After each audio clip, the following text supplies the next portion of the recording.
Well, I am really shaken by how powerful Jesse Ventura's global warming special was on True TV. Top ratings. It's the top show they've got on the channel.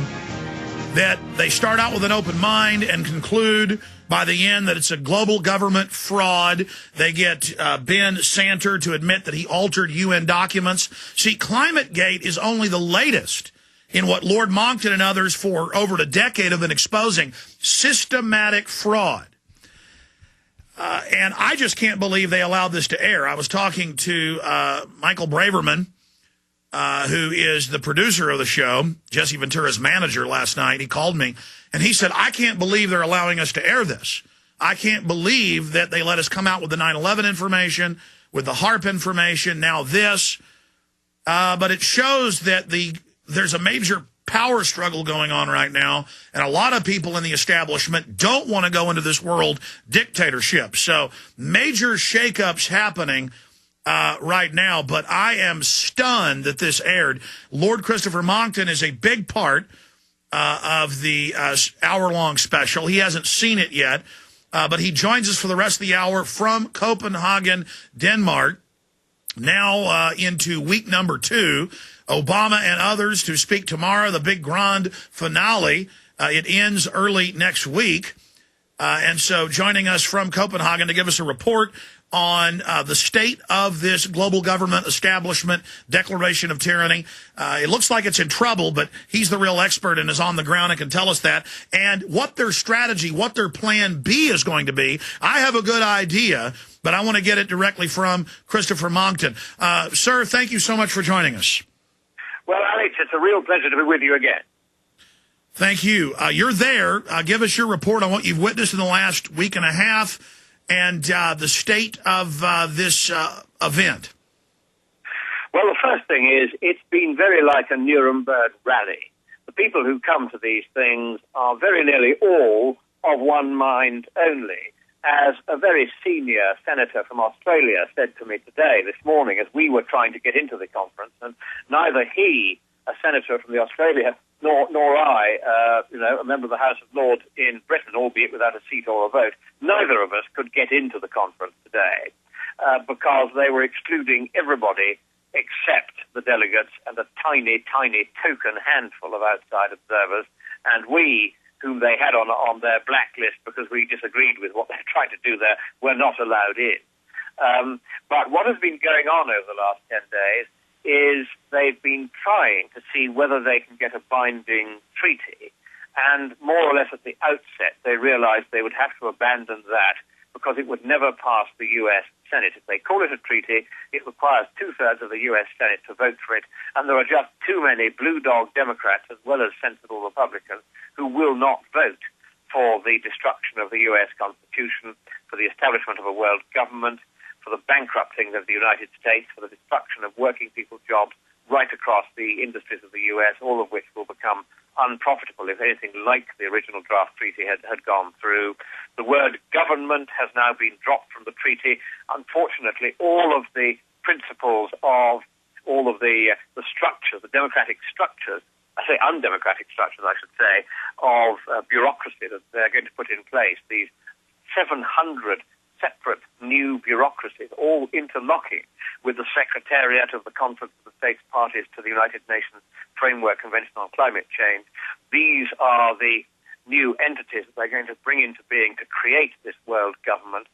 Those are still in the draft, and Ban Ki-moon is clearly expecting, he's the head of the UN, he's clearly expecting that part of the treaty to go through because he is saying we're going to have to set up a structure of global governance just to handle, get this is actually what he admitted yesterday, the enormous amount of money which we are going to be getting from the countries of the West once this agreement goes through at Copenhagen.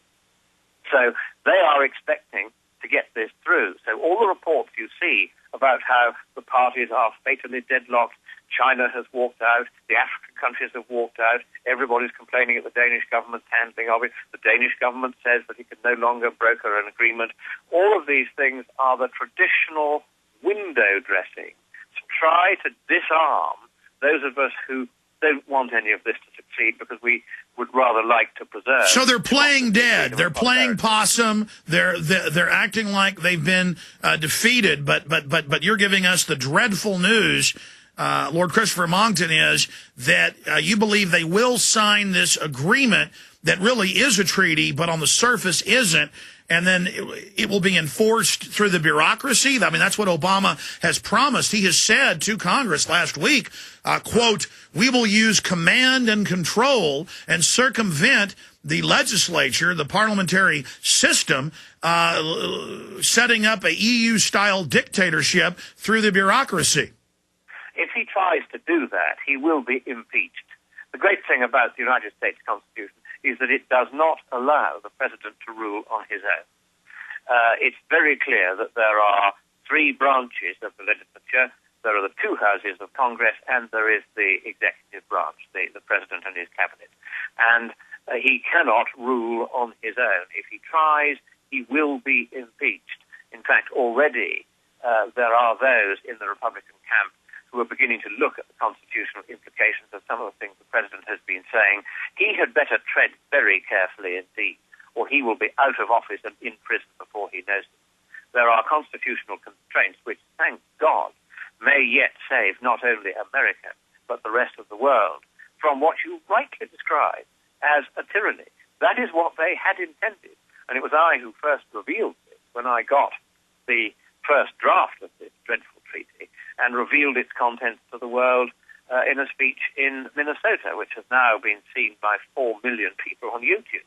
And there's no doubt that this has woken people up to what is really intended here. And yes, Sir Maurice Strong, whom you mentioned in your introduction, he said 25 years ago that he was intending to turn the United Nations Intergovernmental Panel on Climate Change into a world government. And to that end, he didn't set it up as a scientific body, but as a political body.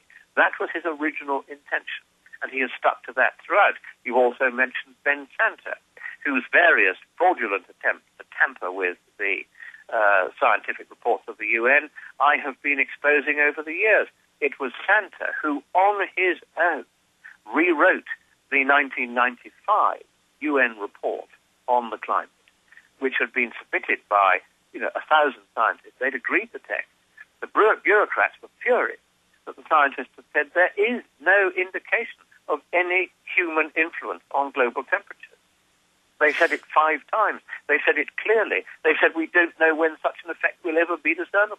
Lord Monckton, for those that don't know, go back in the Jesse Ventura special, but for years you've been exposing Ben Santer. Tell people who he is at the UN, the direct deputy, the minion of Maurice Strong. People that don't know who Maurice Strong is. And he's now in this TV show, Ben Santer, admitting that he did excise that out. So another huge climate gate. I mean, what is new to the public is new. This may be old news to people who've been researching it like you, but this is a whole nother climate gate directly from the UN where they're engaged in fraud. That is exactly it. What we have clearly got here in this 1995 episode, which Sir John Horton, who was chairman of the UN at the time, of the climate panel at the time, tried to deny had ever happened. He said he was unaware of any rewriting.